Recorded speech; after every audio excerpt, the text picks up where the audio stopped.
Bismillahirrahmanirrahim. Assalamualaikum warahmatullahi wabarakatuh. Waalaikumsalam warahmatullahi wabarakatuh. Waalaikumsalam warahmatullahi wabarakatuh. Di sini perkenalkan nama saya Saifuddin Hianul Afi. Saya dari angkatan 2018. Kebetulan saya diamanai untuk mengajar materi Corel Draw. Untuk pertemuan pertama ini saya akan memberi materi basicnya terlebih dahulu. Mungkin untuk yang pertemuan-pertemuan ke depan itu udah mulai masuk ke materi yang lebih expert. Mungkin bisa langsung saya mulai ya. Bentar. Iya mas.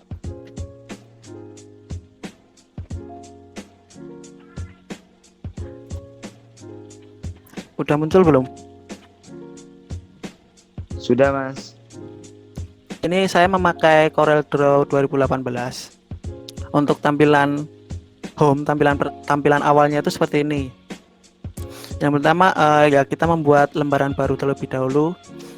Untuk properties lembar barunya. Jadi kita mau buat seperti gimana itu terserah kita. Mungkin saya akan buat untuk size kertas A4.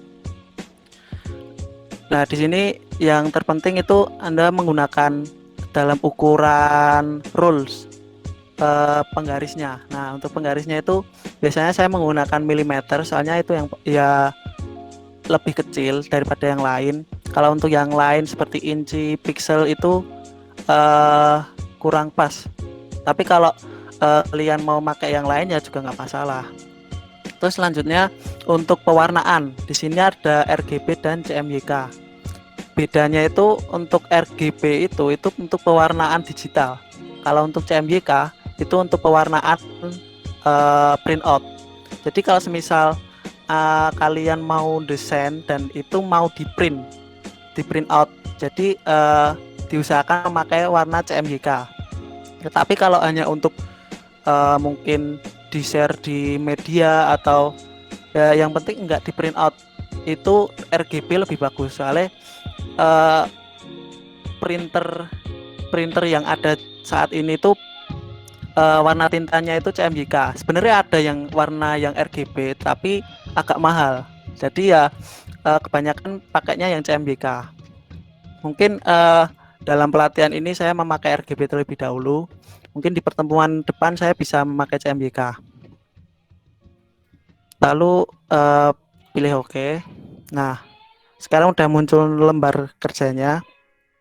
Yang pertama di sini yang ada properties tool. Properties tool itu yang di sini ada A4 dan di sebelah kanannya sampai pojok sini. Lalu yang kedua ada basic tool. Basic toolnya itu di bagian paling kiri dan ada untuk pewarnaannya bagian kanan. Ini ketiganya ini yang paling sering dipakai. Mungkin saya langsung masuk ke basic toolnya aja. Untuk pick tool ini intinya untuk select, untuk mengubah. Jadi untuk mengubah objek apapun yang ada di lembar kerja kalian. Lalu selanjutnya di sini ada shape tool. Nah, shape tool ini dipakai nanti kalau udah membuat objek. Semisal saya membuat objek kotak. Sekarang saya pilih shape tool. Nah, di sini kalian bisa mengubah sudutnya. Kalian bisa ubah terserah mau dibuat seperti gimana, itu terserah kalian. Atau ini kan kalau kita buat awal dari kotak mesti ubahnya nggak bisa leluasa. Maksudnya di sini kalian cuma ngubah kayak gini doang. Kalau mau biar bisa diubah semuanya, itu klik kanan lalu di convert to curve. Nah, di sini nanti kalian bisa ngubah semau kalian seperti ini. Nah, ini kan bisa kan beda sama yang tadi. Kalau yang tadi kan bisa dibikin kayak ada lengkungan-lengkungan gitu. Itu otomatis dari kotaknya. Jadi kalau mau ngubah semau kalian seperti ini, itu di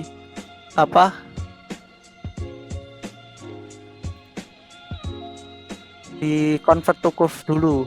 Jadi biar bisa diubah semau kalian. Lalu selanjutnya di sini ada crop tool.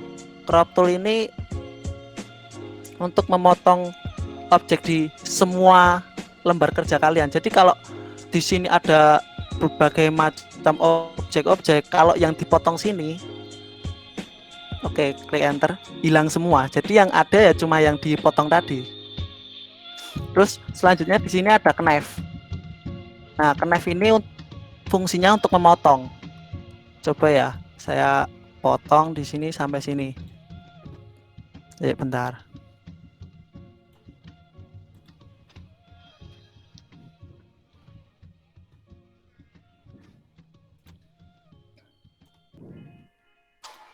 Nah, kelemahannya knife tool ini harus objek yang penuh. Jadi kalau objeknya nggak penuh itu nggak bisa dipotong. Semisal saya buat huruf O ya.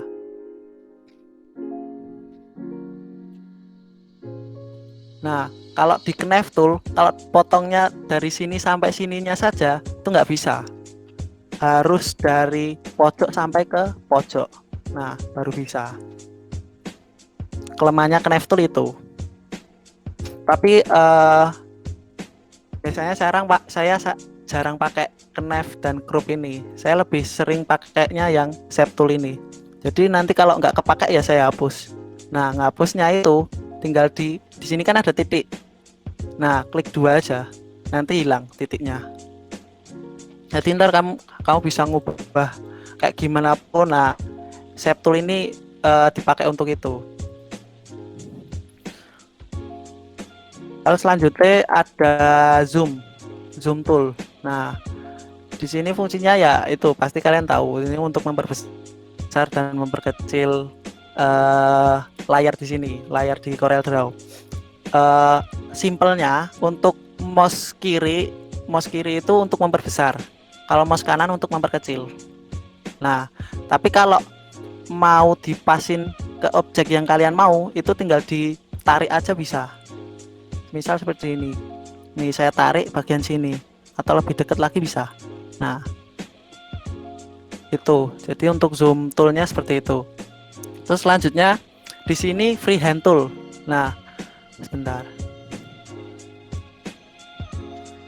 Freehand tool. Di sini ada freehand tool, 2-point line, bezier, pen, base plan, polyline, 3-point curve, smart drawing, left sketch. Nah, di sini tiap orang beda-beda ya.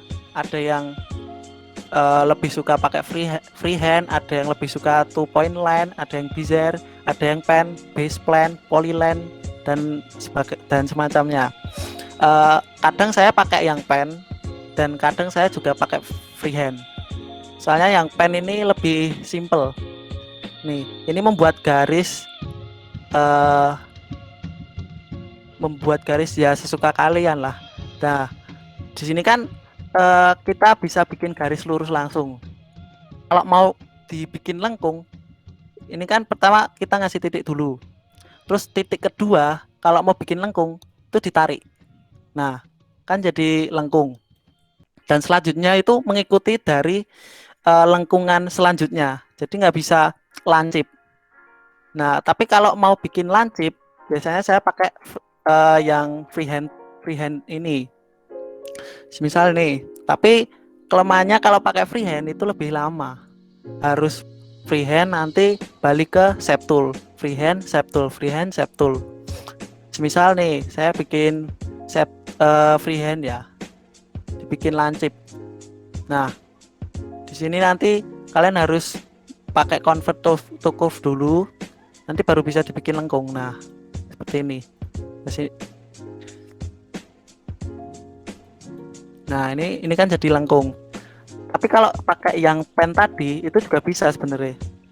Tapi nanti bentar. Ya tak coba.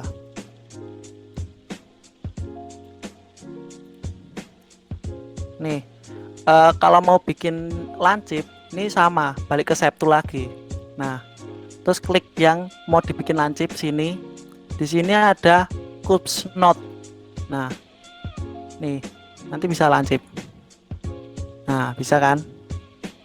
Nah, di sini tuh ada 3, curves knot, terus smooth knot dan symmetrical. Nah, symmetrical ini lurus. Jadi, nah ini nggak bisa diubah-ubah. Tapi kalau yang smooth knot ini bisa beda. Kanan kirinya bisa beda. Tapi kalau yang symmetrical ini sama. Nah, sama kan?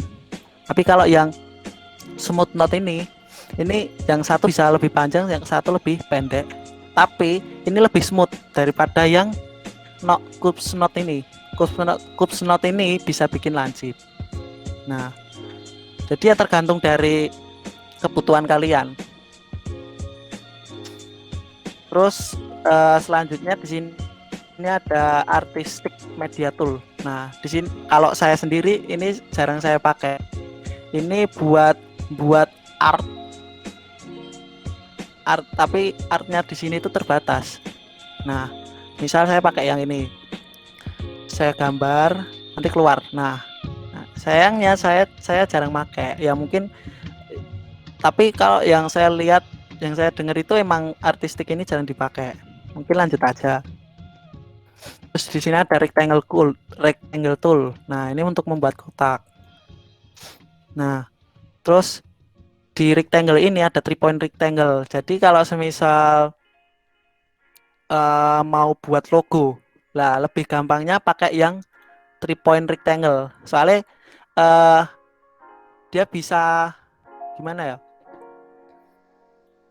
Membuat dari titik sampai ke titik. Jadi nggak perlu ngukur lagi. Jadi bisa ngelanjutin objek-objek. Kalau yang di sini kan dia nggak bisa gimana ya? Nggak bisa pas gitu loh. Nah, harus gini kan. Kalau kelebihan gini nggak bisa, harus dipasin dulu. Jadi harus dipas sampai knot gini. Tapi kalau yang tadi kan nggak.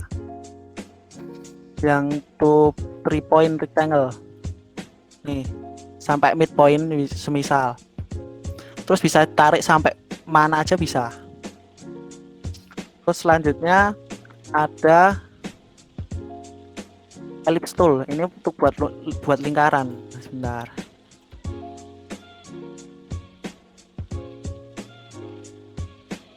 Oh ya, di sini kan ada 3, ellipse, terus pie, sama arc. Nah, kalau untuk membuat lingkaran penuh itu pakai yang ellipse. Nah, oh ya, di sini kan ini lingkarannya nggak bisa gimana ya, nggak bisa sama sisi lah. Nah, kalau biar sama sisi itu sambil ditekan kontrol. Nah, jadi, ini masih sama sisi. Tapi kalau nggak pakai kontrol, dia bebas seperti ini. Jadi biar sama sisi itu klik kontrol. Tapi kalau biasanya untuk buat logo, biar dia tetap di tengah, itu pakai shift. Misal saya kasih tengah di sini, saya shift, saya gambar di sini. Nah, di sini titik tengah lingkarannya itu tetap di sini. Itu kalau dipencet shift. Nah, untuk tombol di keyboard itu yaitu untuk kontrol itu biar sama sisi. Kalau yang shift itu biar selalu tetap tengahnya itu tetap di situ terus. Coba kalau nggak pakai shift, tengahnya bakal berubah-ubah. Nah, di sini kalau dikecilin ya di sini. Tapi kalau semisal objek itu udah jadi, tapi tengah tetap di sini, ini dikecilin, tapi pencet shift juga. Nah, jadi di titik tengah itu tetap di sini, nggak berubah. Nah, kecuali senternya ini kita ubah. Bentar. Nah, senternya ini kita bisa ubah kemana aja.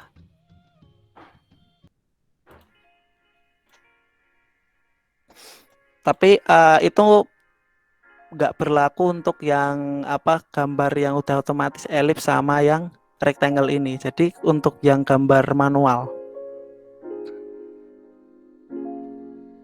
Terus selanjutnya di sini ada polygon. Polygon ini kamu mau buat lebih dari 4 sisi atau kurang dari 4 sisi yang nggak ada di atasnya ini. Misal mau buat 3 sisi, 4 sisi, 5 sisi, dan seterusnya sampai maksimal, mungkin aku juga kurang tahu, belum pernah nyoba. Nah, Biasanya untuk logo-logo seperti sekolah itu pakainya yang ini. Nah, untuk mengubahnya itu pakai main step tool. Nah, nih dipindah-pindah terus di convert to groove. Ini kalau semisal yang dipindah sini, yang lain ikut. Nah, biasanya untuk logo sekolah buatnya dari ini. Nih, satu ubah, semuanya ikut ke ubah. Jadi dia ngikutin sisi-sisinya.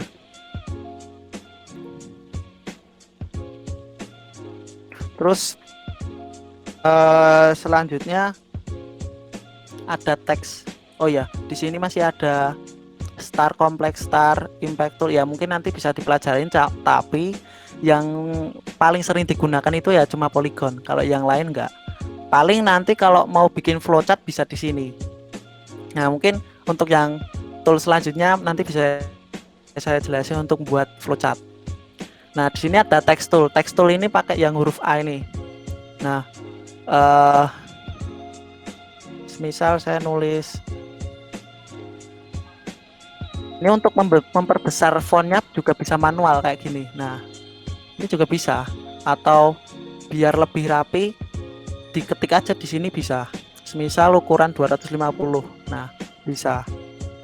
Atau kalau mau biasanya bikin kayak pamflet atau koran atau apa majalah, itu bikinnya ini pencet teks ini terus ditarik sini. Nah, semisal untuk wilayahnya cuma di sini, ya udah ukurannya segini. Jadi kamu mau ngetik di sini apa aja bisa. Nah, dia nggak akan melebihi dari kotaknya. Jadi kalau udah kelebihan ya udah habis. Kalau untuk memperbesar ya ini. Nah, itu biasanya kalau buat bikin pamflet atau majalah kayak gitu. Cuma sayangnya kalau mau buat majalah itu jarang pakai CorelDRAW. Biasanya pakai Photoshop. Tapi kalau mau pakai CorelDRAW juga nggak masalah. Kelemahannya ya untuk CorelDRAW itu pewarnaannya itu masih kurang maksimal daripada Photoshop. Jadi pas ketika kamu garap di komputer, terus print outnya lebih kurang gimana ya? Kurang pas lah, maksudnya nggak sesuai. Beda sama yang Photoshop, itu lebih sesuai. Oke, selanjutnya di sini ada paralel dimensi. Paralel dimensi ini untuk melihat ukurannya, ukuran objek. Misal nih saya bikin kotak. Kalau di CorelDRAW sini kan udah kelihatan ini ukuran kotaknya itu 140,053. Terus untuk tingginya 111. Nah, tapi kalau di print out kan kita nggak bisa lihat ukurannya. Nah, solusinya pakai ini. Ini tarik aja dari not ke not. Dah. Nah, kelihatan kan 140,0,5. 0,05. Nah, mungkin kalau mau diperbesar juga bisa. Diperbesar nih. Ini kan juga bisa. Nah, ini untuk melihat ukurannya. Jadi kalau mau semisal desain rumah, denah rumah atau denah atau apapun itu bisa pakai ini. Atau ya bikin kayak yang kita pakai itu bikin track lomba land follower. Nah, itu saya juga pakai yang itu. Jadi untuk fungsi dimensi paralel dimensi tool yaitu untuk melihat ukurannya. Jadi pas di print out itu kita tetap bisa baca ukurannya, nggak cuma ngada-ngada doang. Terus selanjutnya di sini ada strike line connector. Nah, ini untuk flowchart. Jadi kalau misal kamu mau bikin flowchart di sini itu bisa.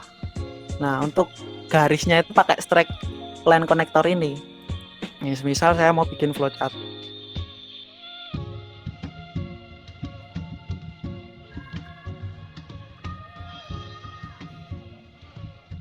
Nah, buat nyambungin ini kan otomatis. Mau dari sini.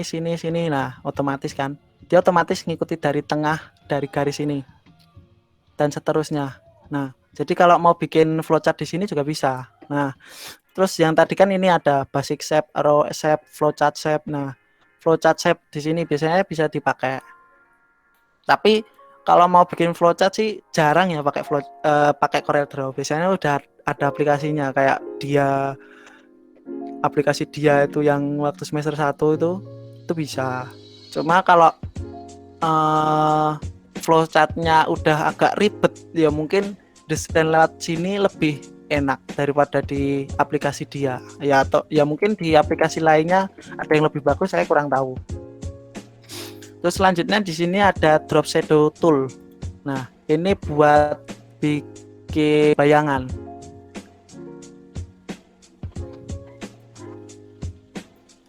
Sebenarnya jujur sih saya jarang pakai ini ya. Nah, nih kan bayangannya kelihatan. Nah, di sini bisa diatur untuk transparansinya. Jadi kalau mau lebih nggak terlalu kelihatan, ya dikecilin transparansinya. Kalau mau lebih kelihatan ya digedein. Ini untuk gimana ya? Aku kurang tahu namanya. Mungkin lanjut aja. Terus di sini ada contour, blend, distort, envelope, extrude, block shadow. Nah, mungkin di pertemuan selanjutnya bisa saya jelasin lagi. Jadi biar itu masuk ke materi selanjutnya. Terus lanjut di sini ada transparansi tool. Jadi biar kamu bisa bikin objek itu transparan. Nih, misal saya mau bikin transparansi dari ini. Ini mau pakai uniform itu jadi buat keseluruhan. Nah, atau bisa juga pakai yang konten transparansi. Jadi dia mau transparansiin cuma di beberapa bagian doang. Itu pakainya yang ini. Terus selanjutnya di sini juga ada vektor bitmap. Nah, mungkin nanti kalian bisa nyoba. Tapi fungsinya untuk transparansi tool ini ya untuk transparansi objek.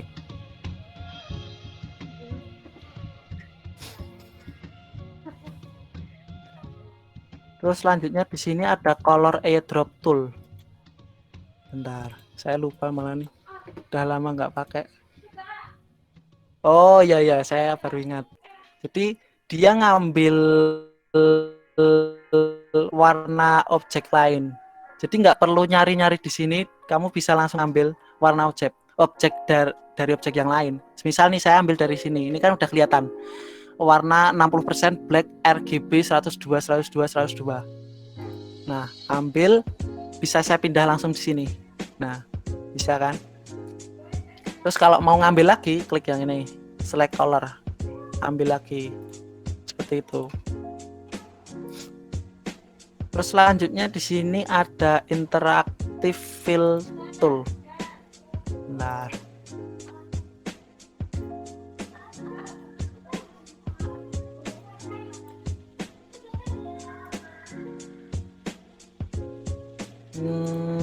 Interactive fill itu apa ya? Aku lupa. Bentar.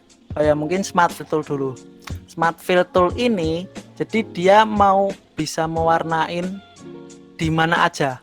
Yang penting dia udah punya ruang. Tapi kalau dia belum punya ruang, dia nggak bisa diwarnain. Misal saya bikin nih, ini kan udah not sampai not. Berarti kan ini udah mempunyai ruang. Ini bisa diwarnain. Nah, tapi kalau dia nggak punya ruang, itu nggak bisa. Nih, coba ya. Nah, kan nggak bisa, malah objek lain yang kena warnanya. Itu sebenarnya nggak yang ini. Kalau semisal ada objek yang lainnya, itu juga kena warnanya. Jadi kalau mau mewarnain smart fill tool ini, itu harus ya sebenarnya intinya kalau mau mewarnain objek itu harus di dalam ruangan. Jadi kalau dia nggak punya ruangan itu nggak bisa diwarnain. Yang bisa diwarnai ya cuma garisnya doang, tapi ruangnya kan nggak ada. Jadi dia nggak bisa diwarnain.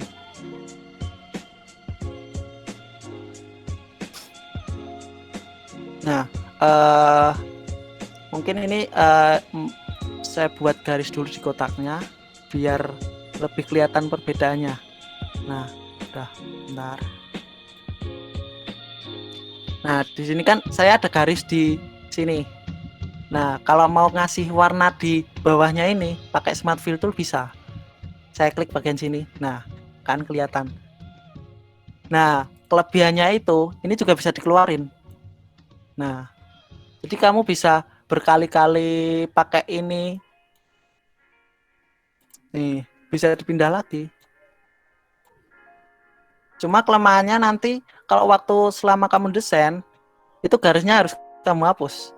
Jadi kalau kamu nggak mau ribet ya mungkin nanti kamu kasih hairline terus warnanya kamu samain. Jadi biar nggak perlu ribet juga. Ya mungkin masalah basic toolnya cuma itu aja ya. Terus kita lanjut ke bagian properties tool yang sering saya pakai. Paling untuk properties tool kan ya ini XY ini peletakan objeknya. Jadi objeknya ada di mana itu ngikutin. Di sini kan ada 0, angka 0. Mungkin kalian yang pernah belajar apa ya kuadran itu pasti tahu. Jadi di sini 0, samping kirinya 0 ini minus. Nah makanya ini X-nya itu minus. Soalnya letak objeknya itu di samping kiri 0. Coba kalau saya kasih di bagian kanannya 0 jadi plus. Terus selanjutnya ini untuk ukurannya 122 kali 90. Nah ini 100% nya. Jadi kalau mau ngubah misal 80%. Nah 80% dari 122. Ya mungkin ini jarang dipakai ya. Terus selanjutnya di sini ada angle of rotation. Ini buat ngubah angle-nya. Jadi rotasinya bisa diubah. Kalau manual kan pakainya ini. Jadi caranya klik objek, klik lagi. Nah, udah muncul kayak gini, ini bisa diputar. Ini putar manual. Tapi kalau mau biar rapi, misal saya bikin 90 derajat. Nah, kayak gini. Ini biar rapi. Cuma ya yang penting sabar aja. Kalau masalah desain emang harus sabar. Terus bentar. Biar beda. Nah, selanjutnya di sini ada mirror. Nah, mirror ini untuk kanan kiri dan ini atas bawah vertikal. Nih. Kan bisa berubah. Terus selanjutnya di sini ada ketebalan garis. Nah, kalau kalian mau desain logo, usahakan itu pakai hairline. Kalau saya ya hairline, soalnya kan logo itu nanti bisa diperbesar, diperkecil. Kelemahannya kalau nggak pakai hairline, misal saya pakai, bentar, saya coba bikin garis. Udah, garisnya ini saya bikin 10 mm. Kelemahannya, ini kalau diperbesar, ketebalannya mengecil. Jadi dia ngikuti ukurannya ini 10 mm. Jadi kalau mau bikin logo itu nggak cocok kalau pakai ukuran garisnya di sini. Jadi pakainya yang hairline. Jadi kalau kamu mau di zoom sampai mentok itu ukurannya tetap sama sebenarnya. Jadi kalau mau bikin ya mungkin bikin desain yang tetap, maksudnya ukurannya nggak kamu ubah-ubah ya mungkin bisa pakai yang itu. Jadi biar lebih cepat. Kelemahannya hairline itu kan kalau semisal kamu bikin garis yang tebal kan kamu harus bikin double. Kayak semisal harus bikin kotak. Misal huruf I itu harus kamu bikin kotak kayak gini. Tapi kalau mau bikin pakai yang ketebalan garisnya itu bisa, tapi sayangnya itu harus tetap ukurannya. Nah, kelemahannya lagi kalau pakai yang ini ukuran ini, nanti bagian pojoknya nggak sempurna kayak gini. Nah, kelemahannya itu. Terus selanjutnya di sini ada garis. Bentar, bikin garis saja. Nah, ini untuk start row. Dia mau bisa dibikin cuma pojoknya lurus kayak gini juga bisa, atau pakai panah juga bisa. Nih kelihatan. Terus yang finish row headnya juga bisa kayak gini. Jadi kalau mau bikin panah bisa pakai ini. Jadi nggak perlu ribet bikin segitiga, pakai ini aja bisa. Cuma ya kalau mau yang lebih gede ya emang harus manual ya. Terus selanjutnya untuk penggabungan dua objek atau lebih,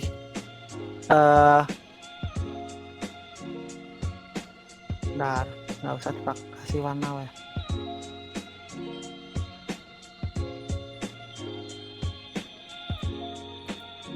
Nah, di sini ada kombinasi dua objek atau lebih. Di sini itu ada yang saya sering pakai itu ya. Nih antara kayak 1 2 3 4 5 6 7 ini. Tapi ya ini sesuai dengan kebutuhan kalian. Misal ini ada weld. Weld ini untuk menggabungkan dua objek atau lebih. Jadi garis yang di tengah itu hilang. Nih saya coba ya. Nah, garisnya hilang. Dan ini juga otomatis jadi satu objek. Yang tadinya dua objek jadi satu objek. Terus selanjutnya di sini ada trim. Nah, trim di sini itu fungsinya untuk memotong objek yang pertama. Semisal saya pakai saya klik objek pertamanya itu ini, objek keduanya ini. Oh iya, jangan lupa klik shift. Terus saya pencet trim. Nah, yang kepotong itu ternyata yang kepotong objek yang kedua, bukannya objek yang pertama. Terus kalau mau motong yang objek pertama, yang di atasnya ini, ya berarti objek pertama, terus shift objek kedua, potong. Nah, yang kepotong objek kedua. Terus selanjutnya di sini ada intersect. Nah, di sini apa ya?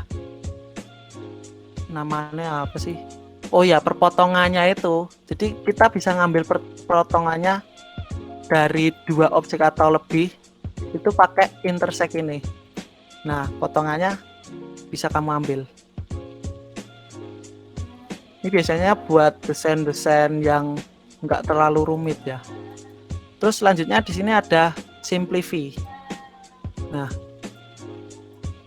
nggak kelihatan apa-apa kan? Tapi ini kepotong. Yang kepotong itu objek yang paling bawah. Jadi kalau kamu mau objek yang pertama atau kedua itu nggak pengaruh. Tapi yang kepotong itu objek yang paling bawah.